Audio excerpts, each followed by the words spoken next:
Good evening. This is Thursday, November 13th, 68 days until the inauguration of President-elect Barack Obama and a few more until the start of confirmation hearings for his Secretary of State, Hillary Clinton. As the bailout springs a leak and Governor Palin springs eternal, breaking news tonight in our fifth story on the countdown, our own Andrea Mitchell quoting two Obama advisors with what would be the hands-down biggest leak of the transition or the campaign, that Obama's rival in that unprecedented battle for the Democratic nomination is under consideration to become Secretary of State in the Obama administration.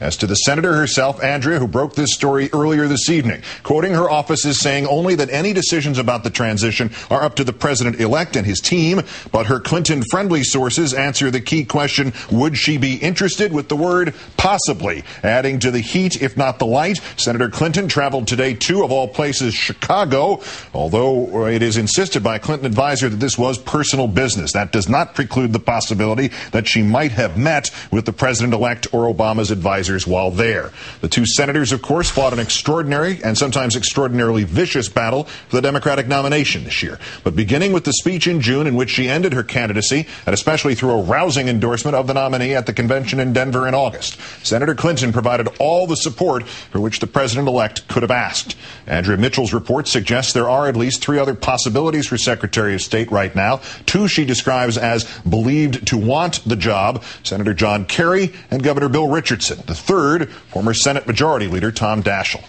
We're joined now by the former communications director for the Edwards campaign, Democratic strategist Chris Kofinas. Good to see you, sir. Good to see you, Keith. Does this ring true to you? Would she be good at it?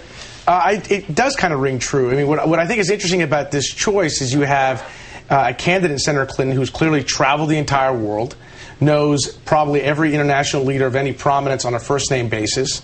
So it gives you a very powerful figurehead to push a very aggressive diplomatic agenda. And listen, after the last 8 years of this administration, the one thing you need is a very strong Secretary of State to help restore the public image and the poor relationships that we have around the world. Now, that it doesn't mean necessarily she's going to take it or she's going to be, this may be rumors, but at the end of the day, you have four good candidates. But it would be a very interesting choice and a very bold choice if she was offered and took Secretary of State. We've heard Supreme Court for her. We've heard stay in the Senate. We've heard stay in the Senate and maybe get the leadership at some point in the near future. Would this make sense for her? Well, it's an interesting question about what she wants to do for, in her career. In terms of Secretary of State, listen, you're going to play an incredibly key role in this administration. The reality is, in terms of the diplomatic and foreign policy challenges we face, whether it's Iraq, Afghanistan, Russia, China, you need a Secretary of State who I think is going to be as strong and as determined as someone like a Senator Clinton or a Senator Kerry, whoever it might be. And so in that sense, I think it offers a very good candidate. The question for her is, does she want to do this, or does she want to stay in the Senate, where obviously she's been a very powerful and I think a very successful senator for New York? Could there be a problem of too many cooks here? Because obviously in the primary campaign she was very critical of the first time that, since then it has proved that even the Bush administration has done this, but the first time that Obama raised the prospect of diplomacy with Ahmadinejad and other aspects of international diplomacy, which she described Obama as naive in. Would there be any conflict there, or is it the sort of thing that Obama's prepared for? It depends. I mean, it depends on whether you have a White House like the Bush administration, where you have a vice president and a president who both think they're president. I think the difference here with Senator Obama is everyone, I think, is going to be very clear who's in charge.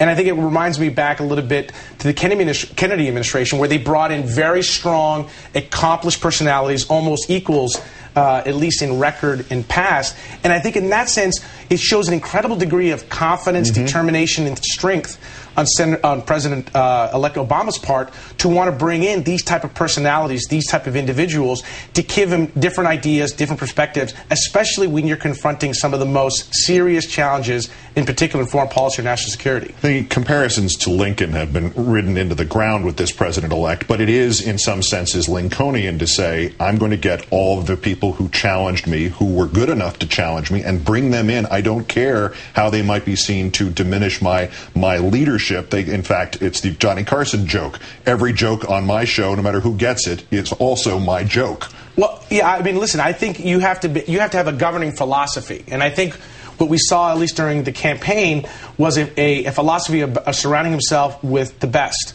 people, the best advisors. And it served him incredibly well.